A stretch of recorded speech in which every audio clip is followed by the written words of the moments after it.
Hello, and welcome back to another exciting episode of Hacked and Unfiltered. This is your host, Omar Rao, with today's exciting topic, which is going to be the browser warfare. We selected this browser warfare as a topic in the continuity of the previous topic. We talked about ransomware in 2026. If you have not listened to that episode, I want you to go back and listen to it. We shared a lot of cool details in that. We talked about groups. We talked about how the ransomware usually get in and why identity abuse is so much important.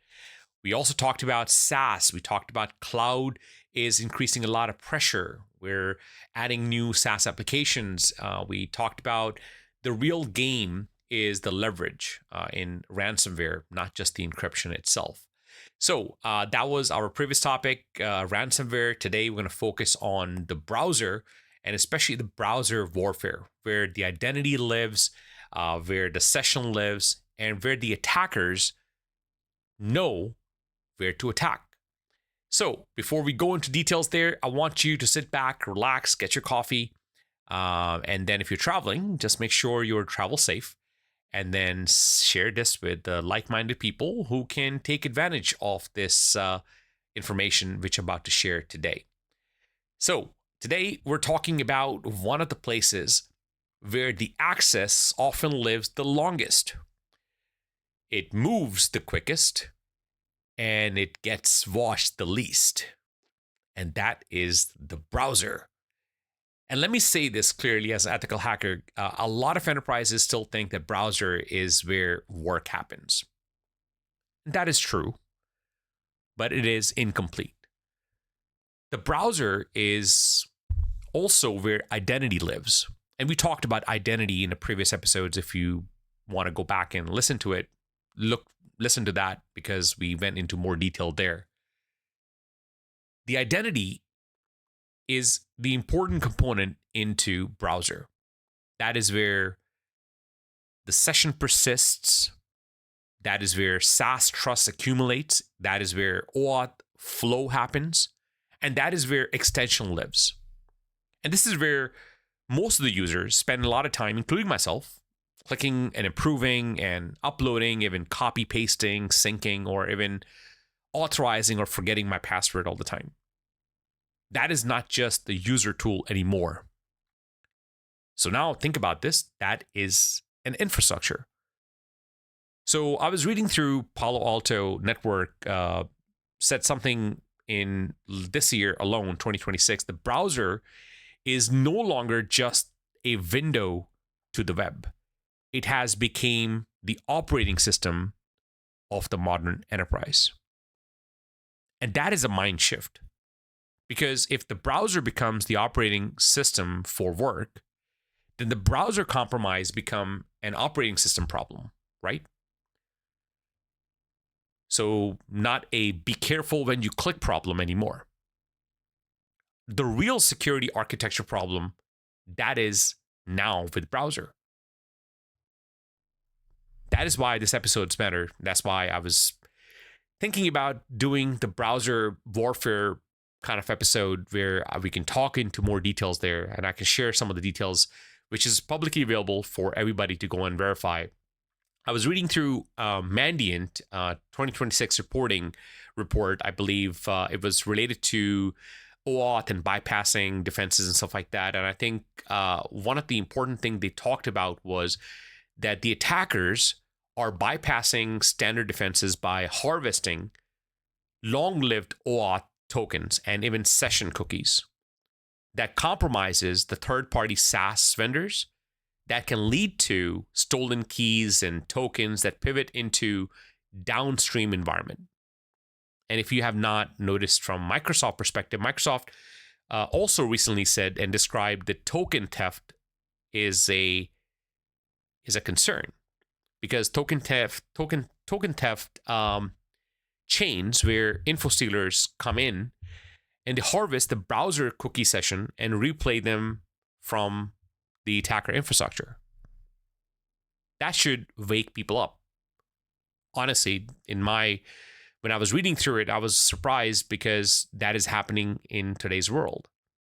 Because the modern attackers, does not always need to land a loud payload anymore. Sometimes they just need your browser to keep trusting them after you already logged in. And that is the whole game. So let me make this a little bit more practical. When most defenders think endpoint security, if I put my cap on for defender, that is what they imagine. They imagine malicious file coming into the infrastructure. They imagine suspicious process, possibly registry changes or PowerShell execution, or even the EDR alerts. And sometimes these defenders are also thinking from the endpoint security perspective how to contain this, the containment process. So please understand that is still matters, because that's where defenders are thinking about the right logic. But that is no longer enough, because if the real trust is already in the browser session, the attacker may need to drop the kind of malware your team expects. And that may just steal all the cookies, the session tokens, the refresh tokens, even the saved credentials, even the sessions which are related to the browser stored data, the extensions which your browser has extended to, and any kind of SaaS context. I was also reading through some of the other articles out there recently, and that was one of the things which came across my eyes was around Proofpoint. Now, Proofpoint mentioned something in their report or the article I was reading through. It was the attackers can steal valid session tokens, and they can impersonate legitimate users, often bypassing all the authentication steps like MFA because the session is already trusted. That is why this matters so much. The user did the hard part already. Do you know what that was? They logged in. They already bypassed all the MFA. They opened up the apps. They approved all the prompts. Now the browser is where active trust exists. And the attacker wants to write that trust without making a lot of noise. And that is also why many security teams feel confused after the fact. They say, and I hear this all the time, oh, the user had MFA. Oh, the user login looked extremely valid. I didn't see anything wrong. The endpoint did not show any classic malware, or even the SaaS app did not look obviously compromised. Yes, that is the point.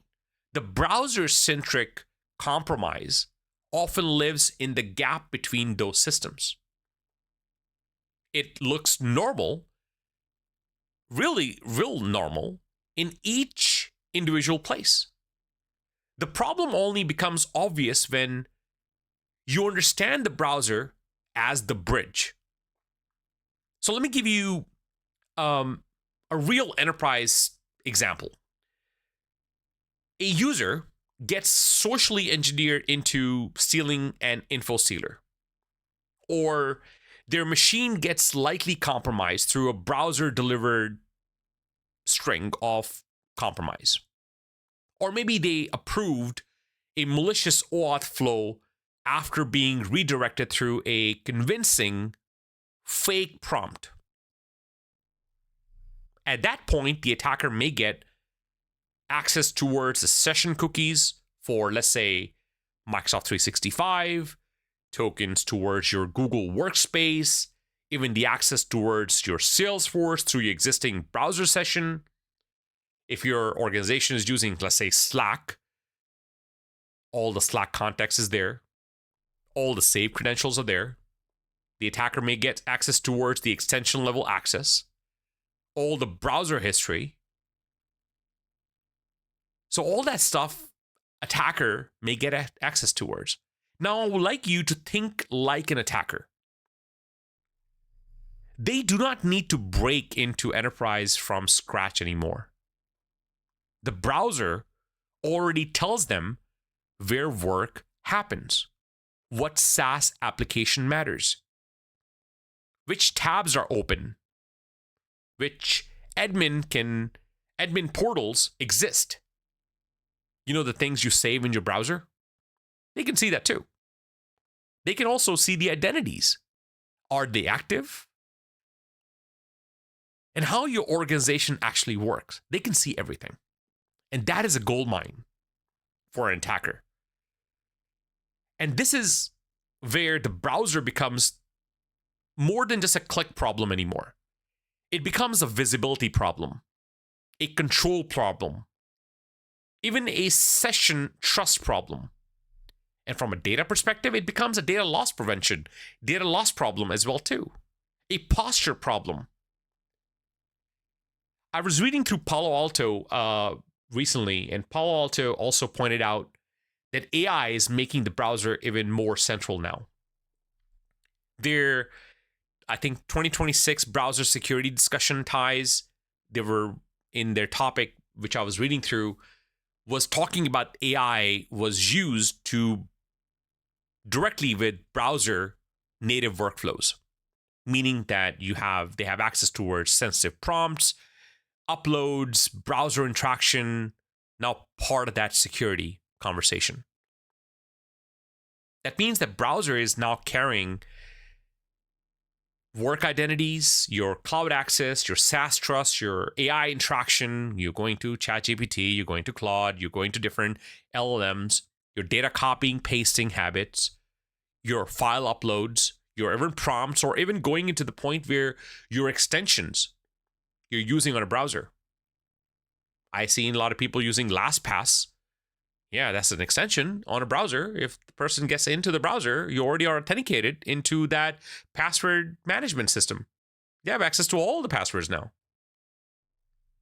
And if you're not watching that carefully, you're defending the office building while leaving the side door open, because it just goes from one point to another pretty quickly.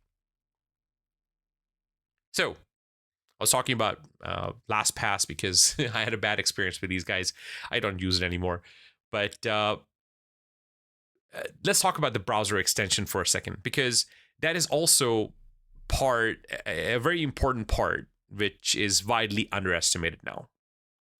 Now, extensions in the browser are one of the quickest way to expand browser risk. You would agree with me, because it makes your job easier, but it is also creating a browser risk for you and your team. A lot of users install them very casually. They go in and add those AI productivity tools. They add in those grammar tools. They add in those sales assistants and PDF tools, even shopping plugin. Oh, I can get those coupons better, right? Or I can go in and put some password helpers, like I said about LastPass as previously, even any kind of browser utility extensions altogether. And now, what do many of them ask for? Think about this for a second. Now, what are all these extensions are asking for? They're asking for access, read and change data on a website. They ask for access towards the tabs. They ask towards reading the clipboard. They inspect the page content. These extensions can also interact with your downloads. It can inject any kind of scripts. Even has access towards browser storage. Now, if you heard about the organization called LayerX, I don't know if I say this or not. I should say it, but I was reading through one of their documentation, and they were talking about the extension reports, where everybody goes in and install these different extensions without knowing the consequences. And that becomes an attack surface in many enterprise organizations, especially with the adoption of this AI extension for artificial intelligence to be able to make jobs easier. And that's growing fast because people are using AI all the time, but they're not looking at the consequences. When they give the access to the browser, which is AI extension, it can see everything and can do everything and can have access towards everything, right?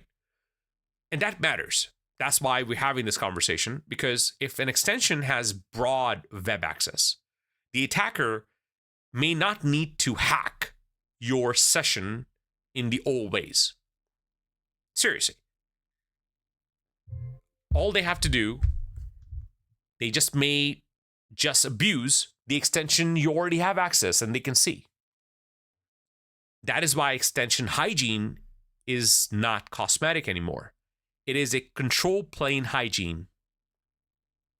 Now, add SaaS to this. Modern employees of any organization live, die, spend 90 to 95% of the time in the browser. Whether it is Microsoft 365, whether it's a Google Workspace, whether it's Salesforce, Slack, ServiceNow, Jira, GitHub, Okta, Workday, list is on and on.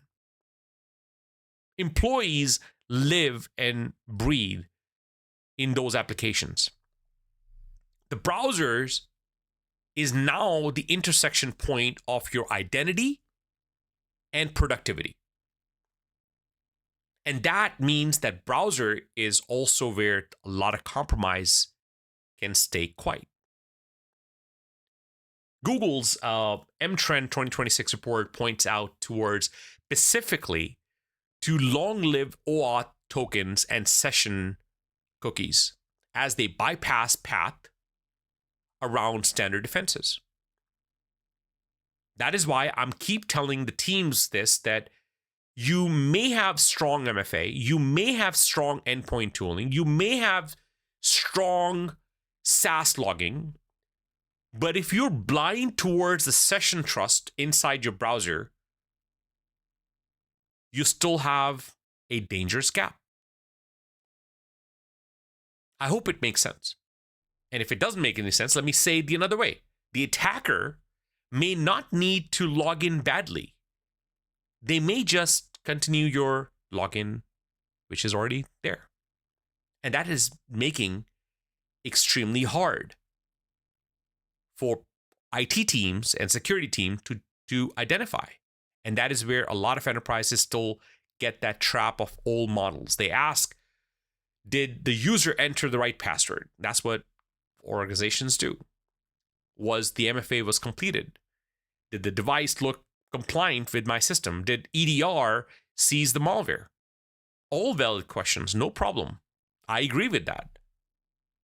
But for browser-centric compromises, the better questions are, let's say, what sessions were active? What cookies were present? What extensions were installed? Even to the point where what OAuth grant exists. For SaaS application side, think about the better questions would be, what SaaS tenant were open? What browser storage held the OAuth artifacts? Even to the point where what uploads, what downloads, and what prompt occurred in that process. These are some better questions you can ask. Microsoft 2026 April SecOps discussion I was part of recently explicitly called out token theft chain where browser cookies are harvested and replayed from attacker control infrastructure. Go Google it. Write down Microsoft April 2026 SecOps discussion. That will clearly state that for you. And that is where different investigations are just looking for malware execution. A lot of companies still treat browser like it's just Chrome with good intentions. Unfortunately, it is not. At this point, the browser is basically your employee's second office. I give an analogy all the time about filing cabinet. or even your employee's phone line, or sticky note on the wall, or even spare badge holder all rolled into one. And then we act shocked when the attacker shows interest. Of course they do. The attackers, these browsers, are getting attacked too much, too many times. So let me now take a step back and give you an ethical hacker perspective, okay? Just remember, ethical hacker perspective, not a red hat guys, okay? Just as an ethical hacker. If I land on an enterprise endpoint and I want to understand what matters fast, the browser is one of the first places I care about. You might wonder why, because the browser tells me everything. It tells me the daily use of the SaaS application. It tells me the identity providers. It tells me what business unit touch which platforms. It tells me browser sessions, which are active, which are non-active. I can take a look at from extension perspective. I can take a look at the AI tools. I can look at the prompts, all the trusted path I might be able to follow quietly. And that is not theory anymore. That is a leverage.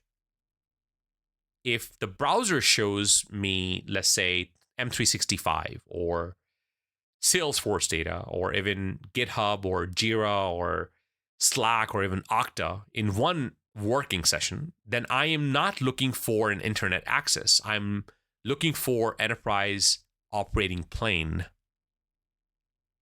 That is why endpoint only thinking is too small now. I hope it makes sense for everybody. So let me now talk about the attacker, what they're using, the browser, and in the real operations they're using. The first thing what they do is one path is info stealers. The another path they use is the session hijacking. I have also seen them using malicious browser prompts, even spoofing browser alerts. When you see them coming on the top right side and somebody clicks on it, they're basically indirectly giving them the access. Another one is browser abuse. I have seen these attackers using it. They even use and abuse OAuth abuse all the time. I have also played around for presentation and joking and practical joke perspective only, the QR codes, QR phishing. That pushes out the victim completely out of their workflows. I remember reading through Unit 42 environment itself, and they've warned this year that QR code are the next attackers bypass organization control, because they can exploit any of those personal devices, those weaker controls, through now QR codes.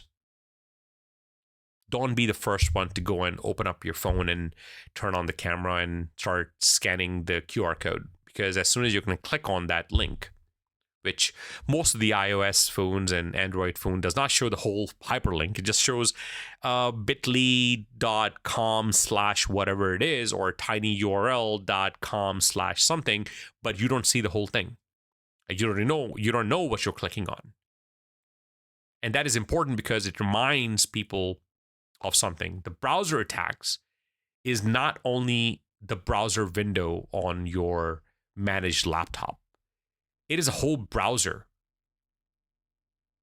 The trust, all the chain trust you have across your desktop, your mobile devices, your SaaS application, even your identity. That is why browser security is not a nice extra thing.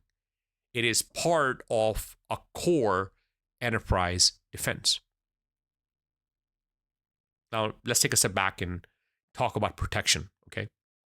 Because this is where all of you who are listening, the information must matter. And if I have to advise enterprises today, especially about browser warfare, I would tell them to focus on 6 things. First, tighten your extension governance. Not everything needs to be installed. Not everything needs to have a broad web access. Go back and review who can install extension on your browser. What extensions are approved? What permissions those extensions have? What AI browser plugins are being used? Even to the extent which broader read extensions are necessary in a specific extension. So, again, tighten your extension governance. Second, I will say monitor your session trust more aggressively. You need better visibility into many things. Let's say token theft patterns. You need to have a better visibility into unusual session reuse, your replay indicators, your risky OAuth grants. That is all important. If you cannot see anything, you cannot protect anything. So monitor aggressively. Third is reviewing your browser-based SaaS exposure. This is happening all the time. You will need to ask yourself which apps are always open in the browser. Which of them hold sensitive data? Which browser flows lead to admin panels? Even to the extent whether your detection strategy accounts for native compromise, any kind of native browser compromises. Also, there are a whole list of SaaS exposures you can go and explore, but you need to go back and review all those SaaS exposures you can possibly have in your browser. Fourth, reduce your long-lived trust. When I say long-lived sessions, I'm talking about that trust, that stale tokens, that broad browser persistence, which makes the attacker jobs much easier. Fifth would be align endpoints, identity, and even SaaS teams together. The browser sits between them. If those teams work like strangers, the attacker gets the benefit. Sixth, and last one would be consider your enterprise browser control or browser native visibility where appropriate. This is where your secure enterprise browser comes in, your browser extension built in comes in for your enterprises. I was using in my organization, it's called Island as a browser, a very secure. You can certain things you can control from the identity plane perspective, what users see from private perspective, it stays private, but what organization needs to do it, they can protect their IP specifically around that as well. So whatever information that is related to it, it protects. So there are browsers out there, right? And this is the reason why many vendors are pushing browser detection and response and enterprise browser visibility across the board. So I hope it makes sense.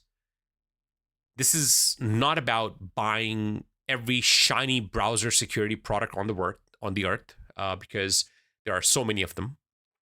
This is about finally admitting the browser is part of the attack path now.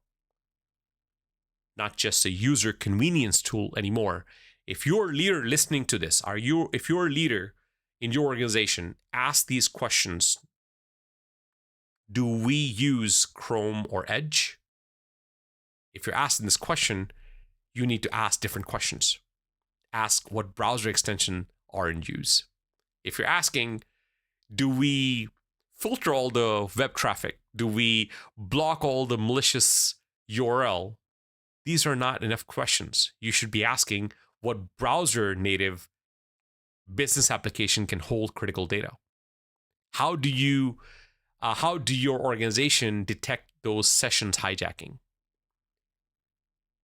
What OAuth risk lives in a browser flow? How much enterprise work now happens in the browser-led, which is AI tool focused? What can attacker can do in one active session on a trusted device? Those are more honest questions. If you need me to explain this to somebody who is not part of the security team, I will say something like this.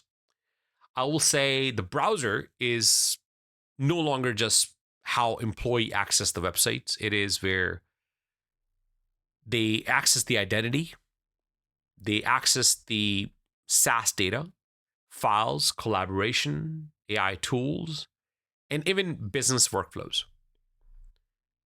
That means that if browser is compromised, the attacker may be able to get and act like a trusted user without needing to look like a traditional malware. And that is where browser has become a major attack surface. And if you're in security and you're still thinking the browser is somebody else's problem, that mindset needs to go away, because it is not just a web team issue. It is not just a endpoint issue. It is not an IAM issue. It is not just a SaaS governance issue. It is all of the above. And if you are an ethical hacker, you know that. The browser is where enterprise quietly leaves the lights on. So let's bring it home, guys. We've been talking about this for a long time now, but you guys kind of get the idea why we're having this conversation, because somebody needs to have this conversation with you. And thank you for listening, seriously, because if you have learned something out of this, I think I have accomplished something. And one message I want you to take it from today is the browser is no longer just part of your work. The browser is part of your attack surface. This is where your identity persists. This is the sessions where all your organization session lives. That is where your SaaS trust accumulates, your extension expand access, and even the quiet compromise moves through, always looking like a malware everyone is trained for. That is why this topic matters. Not because browsers are bad, please understand that I'm not throwing them under the bus here. Browsers is something we need to operate. But the modern businesses put too much trust there without giving security the same level of visibility. So do not just listen to this episode and move on. Replay it. Send it to your endpoint team. Send it to your IAM team. Send it to your SaaS security lead. Even your cloud team or your CISO. Or even if you have a browser management team, send it to everybody. So I hope you like this. I hope you will share this and subscribe to this, because our next episode, we're going to take it to another uncomfortable but necessary topic. In the next episode, we're going to talk about the help desk. Yes, the help desk, the support team. Why support workflows, identity resets, urgency handling, and even human trust remain one of the most abused and least respected security boundaries in the enterprise. Once you understand the browser as the first trusted layer, the next honest question becomes this: who can be talked into restoring that trust when the attacker loses it? Think about this. So before we have our next episode, ask this one question. Just like I always say in my episodes, ask this one question. If an attacker stole one trusted browser session tonight from your organization, would your organization be able to detect the abuse before they move through your SaaS application, your identity layer, like they belong there? And if that questions make you think, then awesome. You need to start teaching them. That means that the real piece of work just became visible for you and your team. I hope you like this episode. Until next episode, goodbye. Look forward to having the next conversation, next episode. Thanks again for joining Hacked and Unfiltered.